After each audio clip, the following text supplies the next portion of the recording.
Assalamualaikum. Balik lagi nih di channel aku. Ini adalah sebuah cerita tentang kisah cinta dua cewek kembar Siam.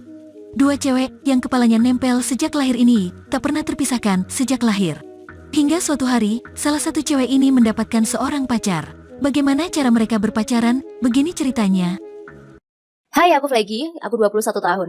Aku tidak menemuimu sendirian, tapi aku bersama saudaraku, Rachel. Yes, kita kembar Siam. Dan kita tidak pernah memiliki kehidupan yang terpisah sampai akhirnya hal itu terjadi. Apakah kamu mau tahu apa yang aku katakan? Aku punya tubuhku sendiri, seperti halnya Rachel, tetapi kita menyatu tepat di kepala. Ini adalah gambaran ketika aku ada di dalam perut. Orang tuaku memiliki cukup banyak uang untuk memisahkan kami setelah kami lahir, tetapi dokter melarangnya, karena itu sangat berbahaya. Meskipun tidak sebegitu menyeramkan, aksi trik yang dilakukan Rachel. Menjadi kembar Siam tidaklah mudah.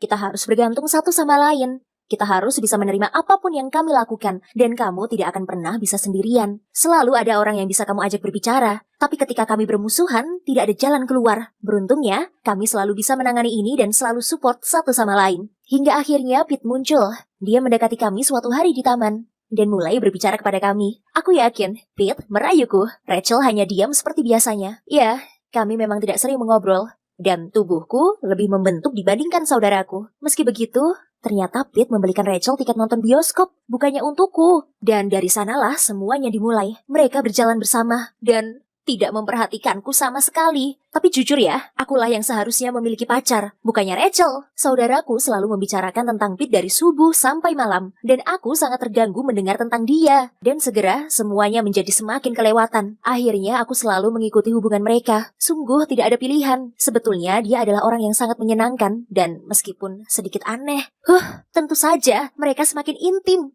Dan aku sungguh sangat iri. Aku tidak memiliki pacar. Oh tidak, cerita romantis ini harus segera berubah menjadi mimpi buruk. Dan yang apa aku temukan selanjutnya, sungguh mengagetkanku sampai ubun-ubun. Itu semua terkuak setelah kita jalan-jalan. Pete dan Rachel memberikanku obat tidur untuk memberikan mereka waktu berduaan. Bisakah kamu membayangkannya? Aku bahkan tidak bisa membayangkan. Saudaraku sendiri melakukan hal seperti itu. Aku terbangun ketika mereka sedang ada di momen puncak, dan aku mulai berteriak sangat keras kepada mereka. Segera aku langsung menutupi tubuhnya, dan Pete tidak pakai baju separuh badan. Saudaraku berteriak padaku karena aku telah menghancurkan hidupnya. Loh, hello, Missy, sorry ya.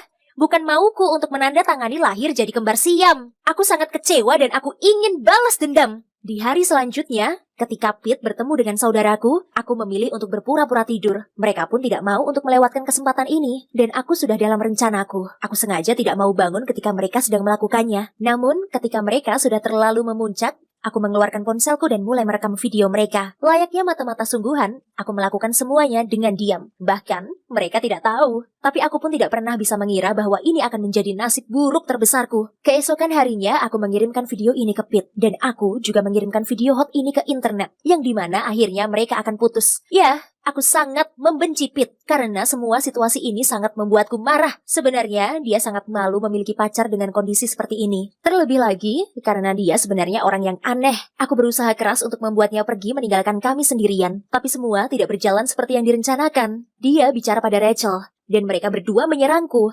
Lalu kami bertiga saling bertengkar. Dia mengambil ponselku dan menghapus video itu. Tapi itu sudah aku upload di internet dengan password. Sungguh, betapa idiotnya dia. Mereka bahkan bakal memberiku uang. Dan bahkan mengancamku agar aku menghapus videonya. Tapi aku tetap teguh. Aku tidak mau ikut-ikutan dalam hubungan mereka. Aku siap untuk menyebarkan video itu di internet. Dan aku yakin itu akan viral. Tapi setelah itu semua, ternyata hubungan kembar Siam sangatlah jarang. Pete dan Rachel sangat merasa terpukul. Dan akhirnya mereka putus. Aku rasa aku menang. Tapi, saudaraku sudah menyusun sebuah rencana brilian. Awalnya, Rachel membuat sebuah pembalasan dendam. Dia melakukan banyak cara untuk memata-mataiku. Dan dia tidak pernah setuju atas segalanya. Kemanapun aku pergi, maupun apapun yang akan aku lakukan. Ini sungguh membuatku bad mood, sehingga aku harus selalu ada di rumah. Itu juga menjadi rencananya, bahwa dia selalu diam dan tidak mau berbicara denganku. Bahkan, dia tidak mau pergi mandi. Kejadian ini pun akhirnya mencapai puncak tidak wajar. Dan aku tidak mau menjadi orang buangan hanya karena Rachel. Aku tidak bisa diam saja. Aku berteriak padanya, dan dia juga kembali berteriak padaku. Kami pun berkelahi, dan hal itu terjadi. Aku tidur di atas kasur malam itu,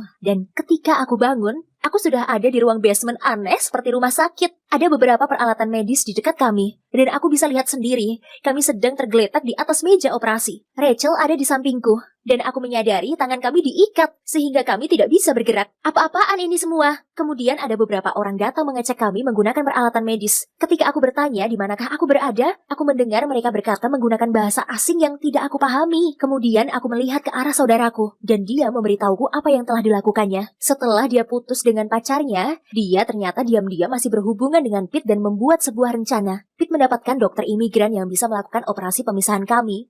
Tapi mereka bekerja secara ilegal. Bahkan nama negaranya, saudaraku saja tidak ingat. Kami tidak berada di rumah sakit yang bersih untuk melakukan operasi. Rachel telah memberiku obat tidur dalam minuman untuk membawaku kemari. Dan sekarang, dia telah mengancam nyawa kami berdua di tangan seorang dokter menyeramkan di sebuah basement. Aku terus memberitahunya untuk berhenti. Stop! Tapi dia tidak mau mendengarkan. Dia dibutakan oleh cinta, dan itu membuatnya seperti maniak. Di dalam pikirannya tidak ada cara lain selain hidup dengan Pete. Aku tidak pernah mau mati, dan tidak akan memiliki pacar. Lalu, aku berteriak minta tolong, berharap pada seseorang yang bisa menolong kami. Kemudian dokter itu datang bersama asistennya. Lalu aku disuntik dan pingsan. Aku pun terbangun. Hah? Di rumah?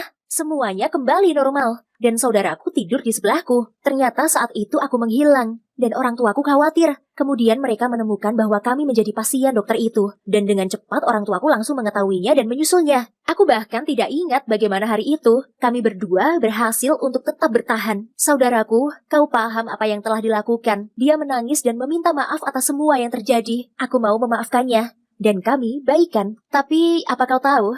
Sekarang aku paham sesuatu, bahwa Rachel juga berhak untuk bahagia. Aku mengirim pesan permintaan maafku pada Pete, dan mereka kembali bersama lagi. Aku pun sepakat dengan Rachel, bahwa ketika nanti aku memiliki pacar, kita akan pergi bersama-sama, dan tentu semuanya akan berjalan normal kembali. Namun, setelah semuanya kembali, ada hal buruk terjadi, yaitu tangan Pete justru grepe-grepe di tubuhku ketika aku tidak melihat. Aku takut untuk memberitahu Rachel tentang ini. Kita kan baru saja baikan, hubungan baik kita pasti bisa hancur kembali. Apa yang harus aku lakukan? Aku mohon, berikanlah saranmu di kolom komentar ya.